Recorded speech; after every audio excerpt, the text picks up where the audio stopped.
Hello friends, RP publishing house में आपका स्वागत है। अगर आपको हमारे द्वारा बनाए वीडियोस अच्छे लगते हैं तो आप इसे लाइक एंड सब्सक्राइब कीजिए और ज्यादा से ज्यादा शेयर कीजिए। Hello friends, RP publishing house में आपका स्वागत है। आज जो हम आपके लिए टॉपिक लेके आए हैं वो DEd special education, bachelor in special education and general education में बहुत ज़्यादा उपयोगिता रखता है। जितने भी शैक्षिक पाठ्यक्रम होते हैं इसमें हर एक फील्ड के अंदर जितने भी टीचर्स हैं उनको व्यक्तिगत विभिन्नताएं क्या होती हैं, व्यक्तिगत विभिन्नताओं से निपटने की विधियाँ क्या होती हैं, अलग अलग डिफरेंसेस में कैसे डील किया जाता है, ये बहुत ज़्यादा ज़रूरी होता है जानना। इससे पहले हमारा एक वीडियो जो शैक्षणिक मनोविज्ञान के ऊपर है वो आ चुका है। उसका लिंक जो है हम इस वीडियो के डिस्क्रिप्शन बॉक्स में दे देंगे, तो आप उसको वहाँ से देख सकते हैं। उसी के आगे का ये वीडियो है जिसमें हम व्यक्तिगत विभिन्नताओं के बारे में जानेंगे। तो चलिए हम अपना जो टॉपिक है वो शुरू करते हैं और देखते हैं कि व्यक्तिगत विभिन्नताएँ जो हैं वो किस तरीके से प्रभावकारी होती हैं, कैसे प्रभाव डालती हैं। तो ये जो टॉपिक है इसके अंदर हम देखेंगे व्यक्तिगत विभिन्नताएं और व्यक्तिगत विभिन्नताओं से निपटने की विधियां क्या होती हैं। तो अलग अलग व्यक्ति होते हैं, जितनी भी भिन्नता होती है प्राकृतिक रूप से ये होती है क्योंकि प्रकृति ने सभी मनुष्यों को अलग अलग बनाया है। व्यक्ति पूर्ण रूप से एक दूसरे के समान नहीं होता। जितने भी मनुष्य हैं वो एक दूसरे से बहुत ज़्यादा अलग होते हैं। कहीं ना कहीं उनके सोचने का तरीका अलग होता है, चाहे उनके देखने में कोई अंतर हो या फिर उनके हाव भाव में अंतर हो, व्यवहार में अंतर हो, बोलने में या उनके रंग रूप में, हर एक तरीके से उनका अंतर जो है हम देख सकते हैं। यहाँ तक कि एक ही पेरेंट्स के जो बच्चे होते हैं उनका जो शारीरिक गठन होता है, बुद्धि, रुचि, ये सब भी भिन्न भिन्न होती हैं। जो भाई बहन होते हैं वो आपस में एक ही पेरेंट्स की संतान है लेकिन वो आपस में बहुत ज़्यादा भिन्नताएं रखते हैं। वास्तव में प्रत्येक व्यक्ति में अपनी कुछ विशेषताएं होती हैं क्योंकि हर एक व्यक्ति जो जन्म लेता है वो किसी न किसी स्पेशल विशेषताओं के साथ में ही आता है। उसे अन्य व्यक्तियों से भिन्न व्यक्ति के रूप में ही प्रस्तुत करती है। सबकी अपनी अलग अलग डिग्निटी होती है, वो अपने आप को अलग तरीके से समाज के अंदर प्रेजेंट करता है। तो व्यक्तिगत भिन्नताओं का यहाँ पे हम अर्थ देखते हैं। व्यक्तिगत विभिन्नता से तात्पर्य रंग, रूप, शारीरिक गठन, रुचि, स्वभाव, व्यक्तित्व, बुद्धि आदि गुणों में एक व्यक्ति का दूसरे व्यक्ति से भिन्न होने से है। तो हर एक व्यक्ति जैसे कि अलग होते हैं तो उसका स्वभाव, उसका गठन, उसकी बुद्धि जो है हर एक वो भी अलग है। तो इसी को ही हम व्यक्तिगत विभिन्नता बोलते हैं। व्यक्तिगत भेदों में बालक के विकास में अत्यंत महत्वपूर्ण भूमिका है क्योंकि जब सभी अलग अलग हैं तो हम एक तरीका हर एक बालक के लिए नहीं अपना सकते। टीचर जो है जब वो क्लास में पढ़ाता है तो उसे भी अलग तरीका अपनाना पड़ेगा। तो आइए हम इसकी परिभाषा देखते हैं कि व्यक्तिगत विभिन्नता की परिभाषा क्या होती है। तो सबसे पहले यहाँ पे स्किनर के अनुसार मापने की प्रक्रिया द्वारा जानने वाला व्यक्तित्व का प्रत्येक पहलू व्यक्तिगत विभिन्नता का अंग है। यानी कि हम जिस भी चीज़ से उस चीज़ को माप सके कि कौन व्यक्ति किससे अलग है, किस तरीके से वो अलग बन रहा है, तो उसको हम व्यक्तिगत विभिन्नता कहेंगे। बालक के बुद्धि, रुचि, योग्यताओं आदि के अनुरूप विकास के अवसर मिलने पर ही वह अपने सर्वोत्तम विकास के स्तर को प्राप्त कर सकता है। क्योंकि जब तक हम उसकी बुद्धि और उसकी रुचि को आगे इंक्रीज़ नहीं करेंगे, उसको इन्हेंस नहीं करेंगे, तब तक वो बच्चा विकास नहीं कर सकता है। तो विकास के अवसर देने चाहिए हमें हर एक बच्चे को। व्यक्तियों में जिन बातों में विभिन्नता पाई जाती है उस तरीके से उसके 3 प्रकार हो सकते हैं जो भी हम अपने समाज के अंदर देखते हैं विभिन्नताएं। तो पहली विभिन्नता होती है शारीरिक विभिन्नताएं, यानी कि हर एक व्यक्ति रंग रूप हो, कद काठी हो, उस तरीके से सब अलग अलग होते हैं। दूसरा होता है मानसिक विभिन्नताएं। सबकी सोच एक जैसी नहीं होती, सबका दिमाग एक तरीके से काम नहीं करता। कोई इंटेलिजेंट होता है, कोई कम इंटेलिजेंट है, कोई बहुत ज़्यादा, उसको बहुत समझाने की कोशिश करी जाए लेकिन तब भी वो नहीं समझता है। तो इस तरीके से अलग अलग मानसिक विभिन्नताएं होती हैं। फिर तीसरा है व्यक्तिगत विभिन्नताएं। तो जितने भी व्यक्ति हैं वो सब एक दूसरे से अलग हैं इस तरीके से। तो ये भिन्नताएं जो हैं वो 3 तरीके से हमें यहाँ पे दिखाई देती हैं।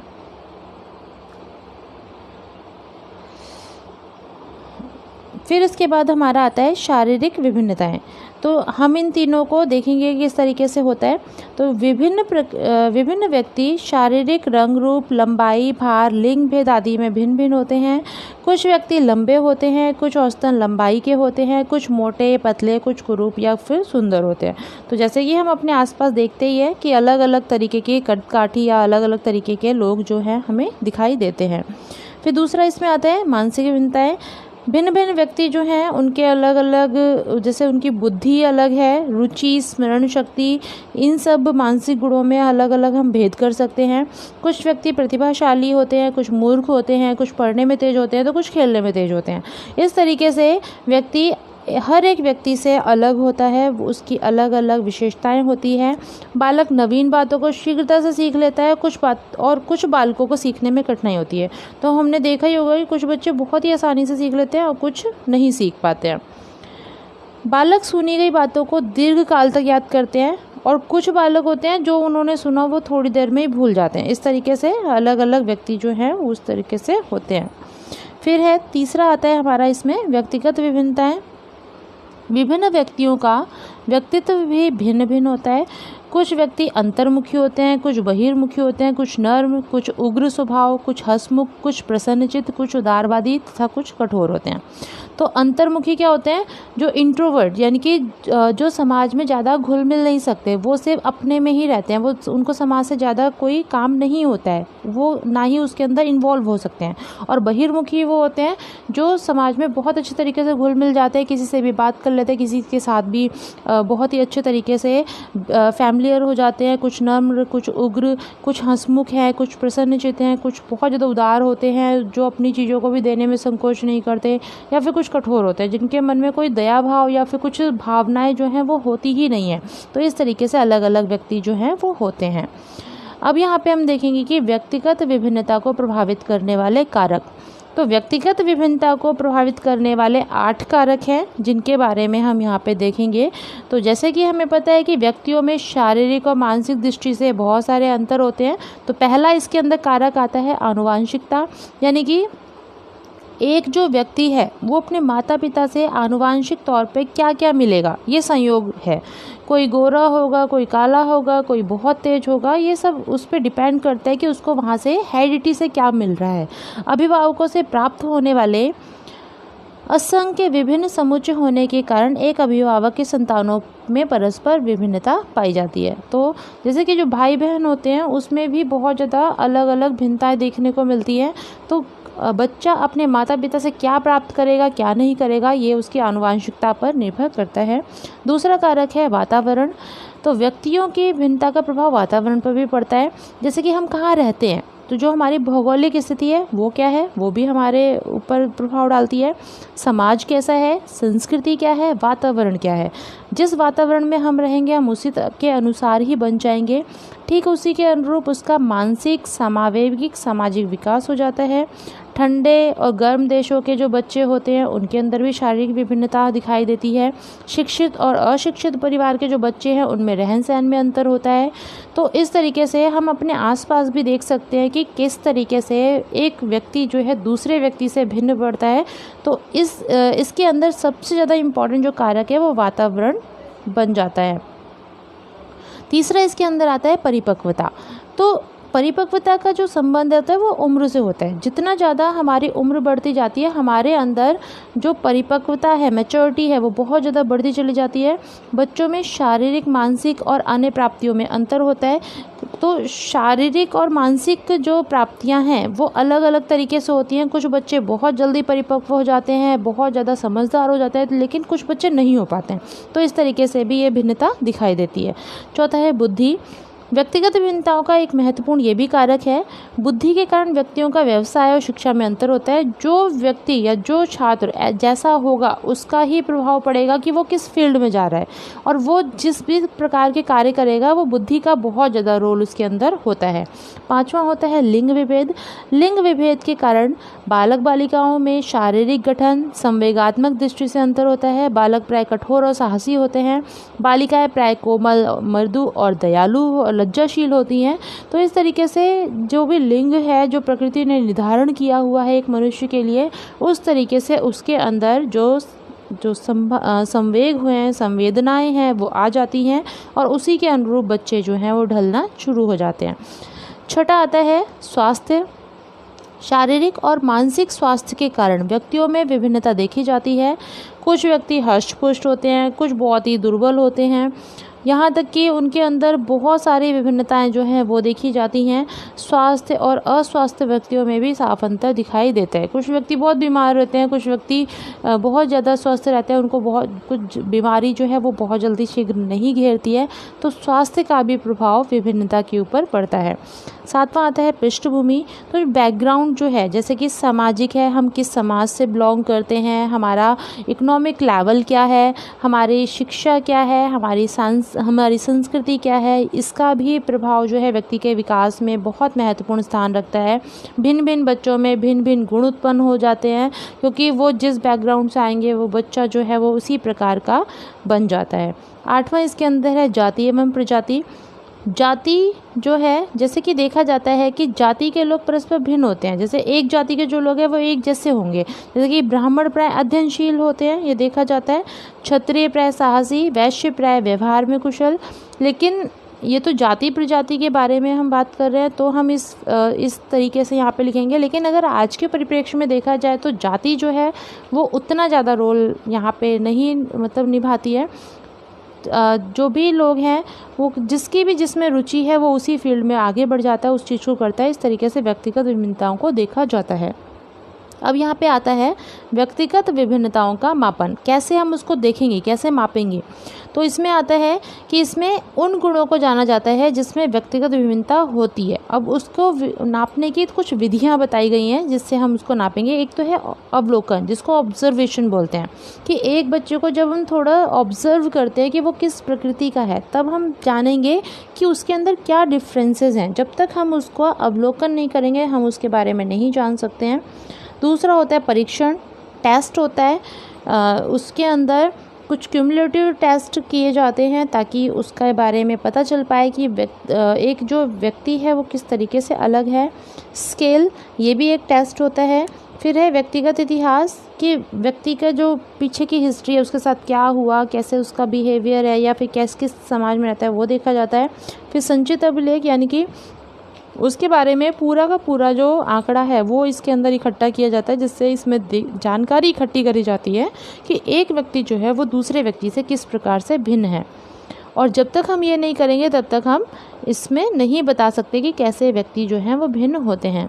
अब इसमें आता है नेक्स्ट, व्यक्तिगत विभेद और शिक्षा।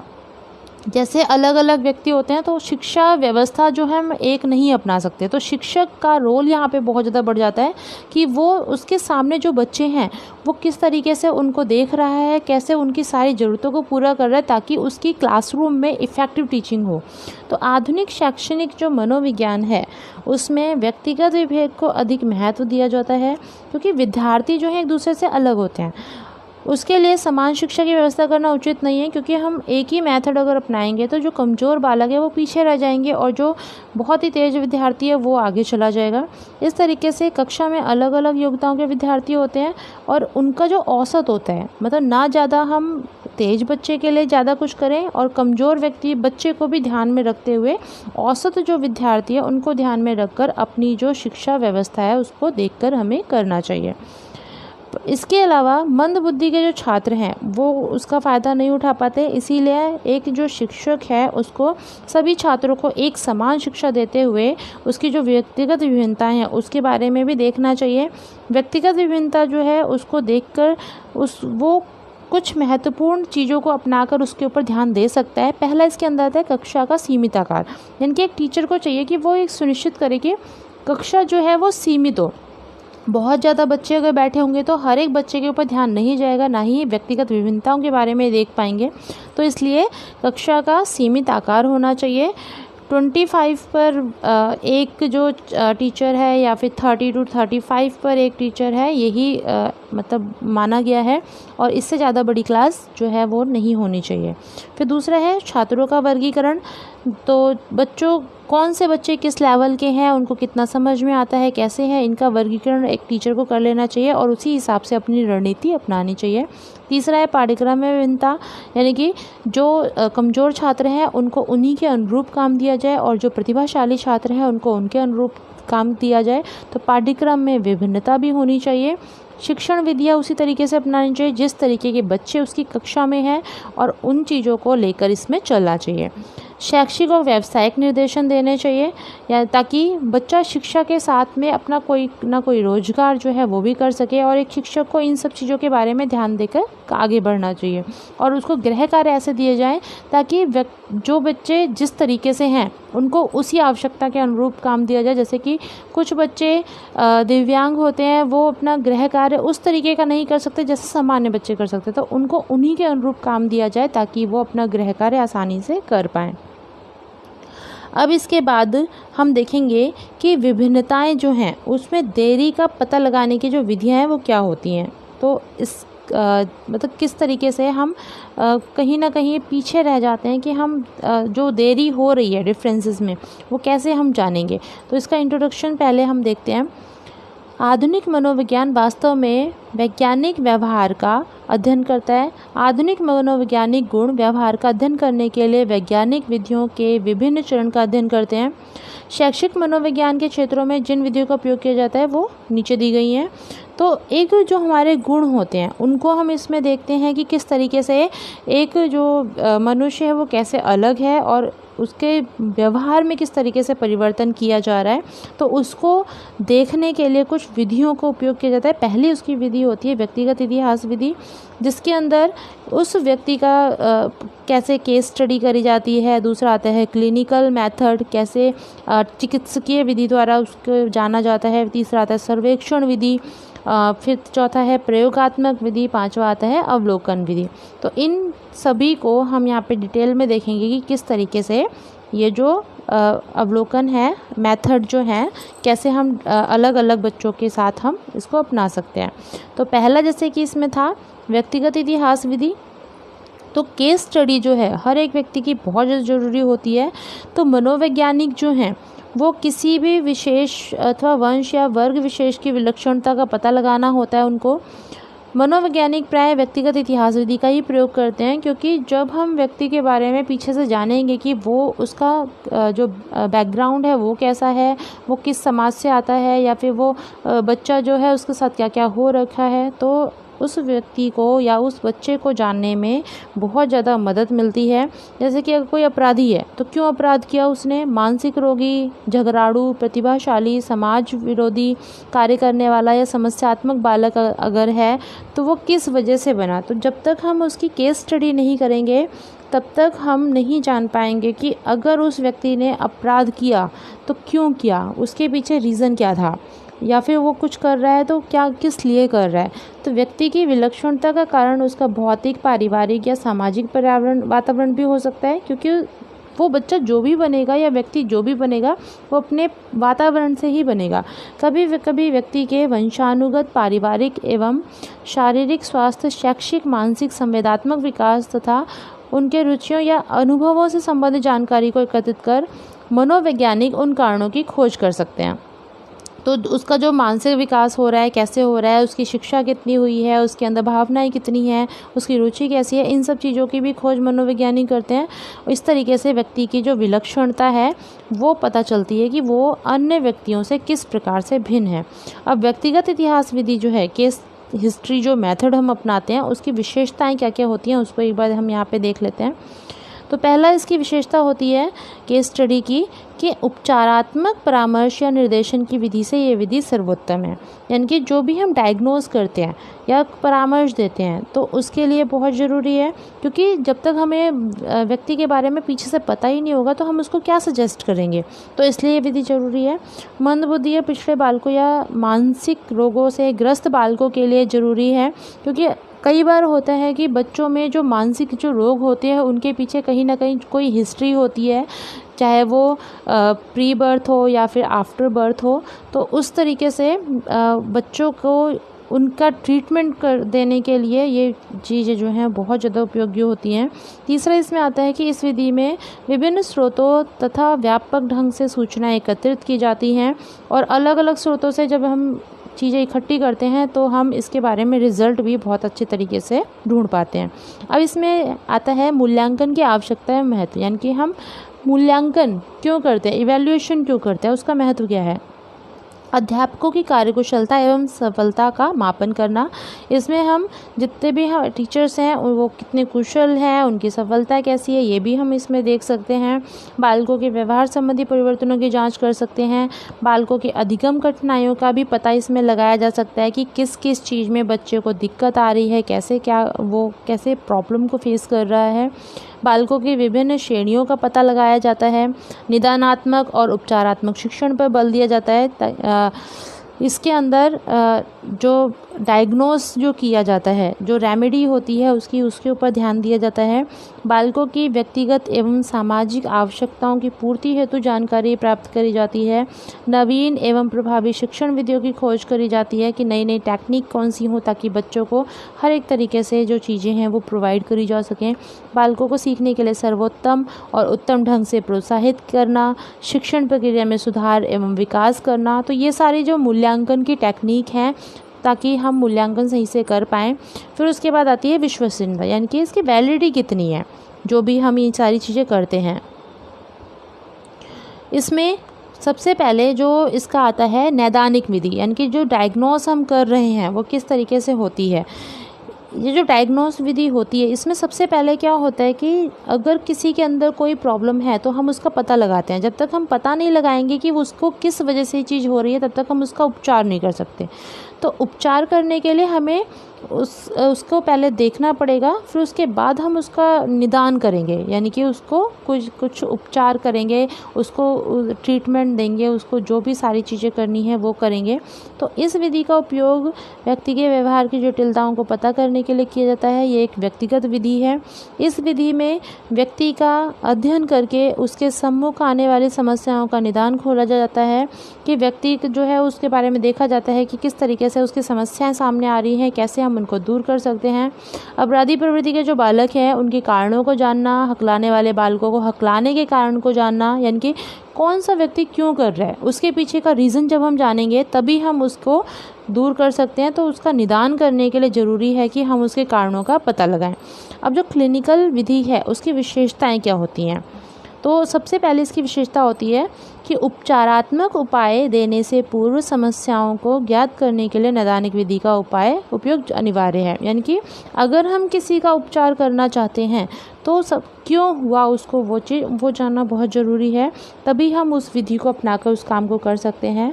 बालकों की शैक्षिक समस्याओं का समाधान करने में भी नैदानिक विधि जो है बहुत उपयोगी होती है। तो शिक्षा में उसको याद क्यों नहीं हो रहा है, बच्चा ग्रैब क्यों नहीं कर पा रहा है, अगर हम इन चीज़ों को दूर करना चाहते हैं, बच्चे को इफेक्टिव टीचिंग जो है वो प्रोवाइड करना चाहते हैं, तो हमें सबसे पहले उसकी समस्याओं को जानना पड़ेगा, उसका निदान करना पड़ेगा, तभी वो बच्चा जो है इफेक्टिव लर्निंग जो है वो कर सकता है। अब जो हम क्लिनिकल मेथड जो देखते हैं उसके अंदर कौन कौन सी कमियां आती हैं, तो पहली कमी इसमें आती है कि इस विधि का उपयोग कुशल मनोवैज्ञानिक ही कर सकते हैं। तो सिर्फ जो बहुत ज़्यादा कुशल हैं, जिनको हर एक चीज़ के बारे में पता है, वही कर सकते हैं, नॉर्मल पर्सन इसको नहीं कर सकता। यह विधि समय, कार्य और धन की दृष्टि से अधिक महंगी है, यानी कि टाइम तो लगता ही है और पैसा भी लगता है, इसलिए महंगी पड़ती है। फिर इसके अलावा अब यहाँ पे हमारा थर्ड जो था मेथड वो है सर्वेक्षण विधि, यानी कि हम सर्वे करके भी व्यक्तिगत विभिन्नताओं को पता कर सकते हैं। तो सर्वेक्षण विधि मनोवैज्ञानिक की आधुनिक तकनीक है, क्योंकि जैसे कि हमने केस स्टडी देखा, फिर उसके बाद क्लिनिकल मेथड देखा, उस तरीके से सर्वेक्षण विधि है कि इसमें सर्वे किया जाता है ताकि व्यक्ति का जो डाटा है सामान्य कलेक्ट करके उसको सामान्यीकरण किया जाता है, और उसको सांख्यिकी विधि भी कहते हैं, क्योंकि इसमें सारे डाटा के हिसाब से लिखा जाता है कि किस व्यक्ति में क्या चीज़ है, किस तरीके से है, इसको देखकर ही उसका काम किया जाता है। तो ये जो विधि एक वैज्ञानिक विधि है, इस विधि से प्राप्त जानकारी स्वीकार की जाती है, क्योंकि इसमें आंकड़े इकट्ठे किए जाते हैं और उन आंकड़ों को कोई भी मना नहीं कर सकता कि ये गलत हैं, क्योंकि वो सारे एक रिलेवेंट आंकड़े होते हैं। इस विधि में सर्वेक्षण से प्राप्त जानकारी के आधार पर निष्कर्ष ज्ञात किए जाने के कारण समय, कार्य, धन से अध्ययन संभव है, क्योंकि इसमें अलग अलग निष्कर्ष जो है वो ज्ञात किया जा सकता है। तो इसलिए इसमें बहुत अच्छे तरीके से मतलब जो उसका समय है वो भी लगता ही है, तो धन वगैरह जो है ये भी इसमें खर्च होता है। तो इसलिए हम इसको अपना सकते हैं और सर्वेक्षण जो है विधि अपना करके आगे चल सकते हैं। अब ये जो इसकी लिमिटेशन हम यहाँ पे देखते हैं कि इस विधि की विश्वसनीयता प्रस्तुत किए गए नमूना तथा उससे प्राप्त सूचनाओं पर निर्भर करती है। यानी कि जो भी हम सर्वे करेंगे तो जो सर्वे करने के दौरान जो आंकड़े हमारे सामने आए हैं उन्हीं पर ही निर्भर करेगा कि उसका रिजल्ट क्या आता है। यदि नमूना संपूर्ण जनसंख्या को उचित प्रतिनिधित्व नहीं करता तो उससे प्राप्त सूचनाएं गलत होती है। यानी कि सभी जितने भी लोग हैं उनको उसके अंदर शामिल करना चाहिए। सिर्फ थोड़े से लोगों पर ही हम सर्वेक्षण जो है वो नहीं कर सकते, सर्वे नहीं कर सकते। तो इस विधि से कई बार क्या होता है कि परिणाम अविश्वसनीय हो जाते हैं, क्योंकि पूरी जनसंख्या को इसके अंदर शामिल करना पॉसिबल नहीं होता है। तो हमारा ये जो टॉपिक था वो यहीं तक था। तो आशा है आपको ये अच्छा लगा होगा, और अगर अच्छा लगा तो आप हमारे इस जो वीडियो है इसको लाइक कीजिए।